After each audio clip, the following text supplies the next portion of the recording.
If you are not yet a member of the Patreon, link is in the description. Please consider becoming a member, as you will have access to many videos you cannot find here on YouTube. So if you just so happen to be one of those people out there that is claiming that they found a lot of red flags around the Charlie Kirk case, you don't believe that Tyler Robinson was the lone shooter, you're questioning the FBI's narrative, this video is not for you. Instead, this video will be for many of you out there, which is a very high and surprising number of people that still believe the official narrative coming from the FBI. You almost seem upset at those of us out there that is questioning all the obvious major red flags surrounding this case. You're in the comment sections on Twitter, Instagram, YouTube, defending Turning Point USA, defending Erica Kirk, and even defending the FBI in some cases and telling us to, quote unquote, let them do their jobs. This video is for you because in less than 15 minutes, I'm going to go through all the major red flags in this case, all the holes in the FBI's narrative that, in my opinion, obviously point to the fact that we're clearly being lied to, not only by the FBI, but even potentially by those that are close to Charlie Kirk. For those of you who've been following the channel for a while, please be on the lookout. Over the next couple of days, I will try to have a documentary that I've been working on. I'll try to have that out over the next couple of days. If you're a Patreon member, I am currently working on a video to try to have out over the next week or so. Just be patient with me. Hit the like button if you don't mind so that this video can reach more people like yourself. I would really appreciate it. Without further ado, let's get into it. It is a fact that the student that just so happened to be asking Charlie Kirk the question when everything happened just so happened to be seen on camera just moments before Charlie Kirk arrived to be doing something that almost appeared to be like rehearsing, with him, as you can see here, touching his head and almost acting surprised or shocked or belligerent or bewildered at what he saw. Just moments later when Charlie Kirk arrived, and this person goes up to ask his question that just so ironically happened to be about transgenders and violence, you see him give a reaction that is almost identical to what he was just seen on camera doing well before Charlie Kirk arrived. It is also a fact that this guy happens to be the son of someone that works over and or with Jimmy Kimmel, the same Jimmy Kimmel whose show was temporarily suspended after he made what many deemed to be insensitive remarks about Charlie Kirk. The same Jimmy Kimmel that's been working out of a Freemasonic lodge for the full extent of his career. It is also a fact that the person that was responsible for holding the microphone for this student wasn't even a student. Instead, he was a volunteer that was randomly chosen that day, quote unquote, that just so happened to also be seen on camera physically assaulting an actual student who was also a Turning Point USA member who was just so innocently trying to share what he had experienced that day. This same student that he assaulted would later come out on social media and reveal that he was told that they're not allowed to talk to the media, which directly contradicts what this guy, who wasn't even a student there, would go on to do later that night and the next day as he interviewed with Fox News. How is this not suspicious? It is also a fact that one of the security detail members worked for Bibi Netanyahu back in 2017. It is also a fact that we can see a couple of people, one of them being part of Charlie Kirk's security detail, giving what many of us deem to be hand signals just before everything happened. It is also a fact that immediately after all of this happened, Congress voted to not release the Epstein list, to continue funding Ukraine, and Pam Bundy announced that they're going to crack down on quote unquote hate speech, which is the direct opposite of what Charlie Kirk fought for. It is a fact that after Charlie Kirk went down to the ground, there's no red liquid, there's no ambulance, there's no public autopsy, which is perfectly normal, but it just doesn't help. There's no campus police, there's no normal police, there's no proof they went to the hospital, and the hospital that they allegedly went to wasn't even the closest hospital. Why would you not go to the closest hospital? There's no bullet that was found. There's no GSR confirmed on Tyler Robinson. It is a fact that Charlie Kirk's body was allegedly flown illegally on Air Force Two. It is a fact that the camera footage directly behind and in front of Charlie Kirk was immediately confiscated just moments after he was pow-pow. It is a fact that the same guy who removed the SD card from the camera right behind Charlie Kirk could be seen on camera leaving his station when everything happened, running like everybody else, just to go and post up and start recording at a designated spot. It is a fact that many people that was working for Turning Point USA that day exhibited very odd behavior, including the young people who all seemed to know where to go, went to restart recording on their phones, which, by the way, was in the opposite direction of where Charlie Kirk was. What was that about? It's a fact that one of the decoys is a man by the name of George Zinn, who admitted he was offered money to say that he did it and to shoot him and to distract everyone. It's a fact that he is also tied to the CIA, the Marathon bombing, 9/11, Mormonism, and Freemasonry. It is a fact that a month before everything happened with Charlie Kirk, his friend would come out on Twitter and said that Charlie Kirk told him that if he feared that if he stopped supporting that one foreign country, that they would pow him. It is a fact that Candace Owens shared that 3 people said that the night before everything happened with Charlie Kirk, he allegedly told them that he feared that he was going to lose his life. It is a fact that just moments after everything happened with Charlie Kirk, they completely paved over the area where it happened. It is a fact that there was no red liquid anywhere on the ground, anywhere on any of the people that were supposedly trying to help Charlie Kirk, even when they were carrying him to the Wagoneer. It is a fact that we never see anyone take any shot from the roof.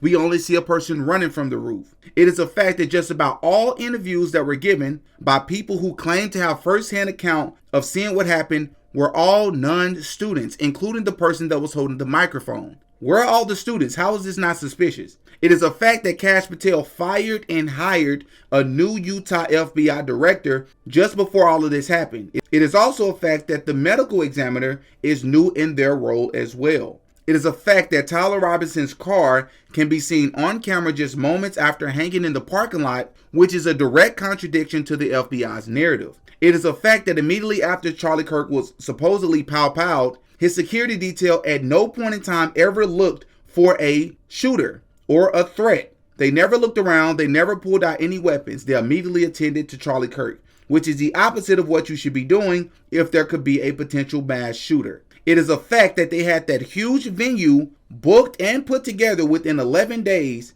and others have even reported that it's been booked since May of this year. It is a fact that there was no church funeral, no official grave mentioned, or official death certificate. It is a fact that Erica Kirk is an actress. It is a fact that she was featured in a music video where she married a man by the name of Tyler. It is a fact that she started a ministry at the age of 17, when other 17-year-olds are focused on graduating high school and what college they're going to go to.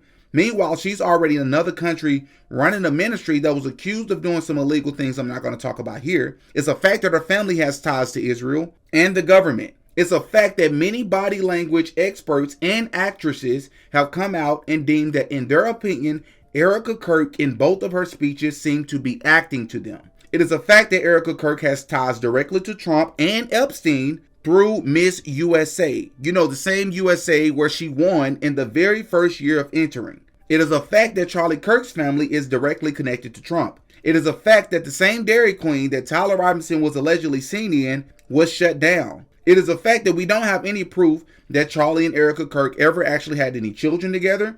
There's no children's birth certificates. There's no clear pics of their faces. There's no pics of Erica Kirk when she was pregnant. And there is major confusion about the names of their children. It is a fact that there are Freemasonic symbols all over this case, such as the hats, the amount of time it took them to find Tyler Robinson, and even the rings that Erica Kirk was wearing. It is also a fact that Charlie Kirk sold his house just 8 months before for $5 million.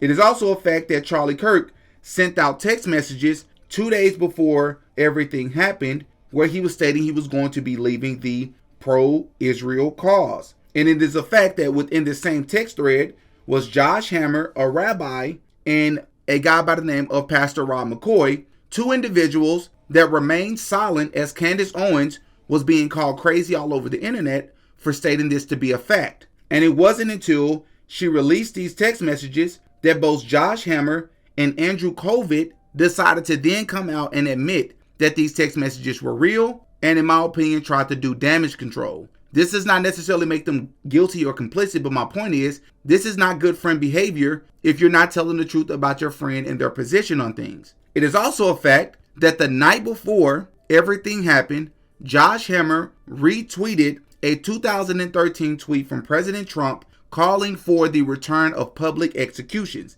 Now, for those of you who are going to defend him and say that he was calling for public execution for what happened in Charlottesville on the train, then you have no justification when the following day, just moments after everything happened with Charlie Kirk, Josh Hammer would once again tweet 2 words, no context, public execution, while simultaneously giving interviews talking about Charlie Kirk while constantly shamelessly plugging his book. Now, guys, I know I missed quite a few things in this, and what I mean by that is I try my best to stay away from anything that people wanted to call conspiratorial, conspiracy theories. I wanted to stick to things that they cannot deny. Because I'm going to be honest, what really motivated me to just recap all the things, all the red flags that we found in this case over the past couple of weeks or so, are all the people that are upset that people are not buying this official narrative from the FBI. More specifically, I've been across a couple of so-called black conservative channels, specifically some female black conservative channels, and not even to attack them, but it's just been odd to me. A couple of so-called black conservative pastors that have all defending the red flags. I'm a bit confused here. Attacking those who are on their side of the political aisle, even though I don't buy into the political binary, but attacking people who are questioning everyone involved, including Charlie Kirk's family members and his previous co-workers. All of that is fair game if things seem off. So I said, let me just make a video, remind everybody that, hey, there's like 40, 50, 60 red flags and gaping holes in the official narrative that we've been given. Why would you discourage us from asking questions and trying to figure out what the heck is really going on here? From all the ballistic people coming out saying that he was hit from other ways, and now Candace and Officer Tatum are coming out and saying that they've seen the autopsy, and at the very least, we should be questioning things. But instead, they're saying that Erica Kirk has been perfectly fine. Her behavior has been perfectly normal. There's nothing to see here at Turning Point USA. Let the FBI do their job. Tyler Robinson is some radical leftist, and he definitely did it. I don't care what the evidence says. What are we doing here? People, this is not how you go about, like, do you have any discernment? I'm just confused. But y'all in the comment section, give me your thoughts. Let me know what you think. Hit that like button once again. I'm Demetrius. I go by Didi. Until next time. Peace.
Oh yeah, Didi got a podcast.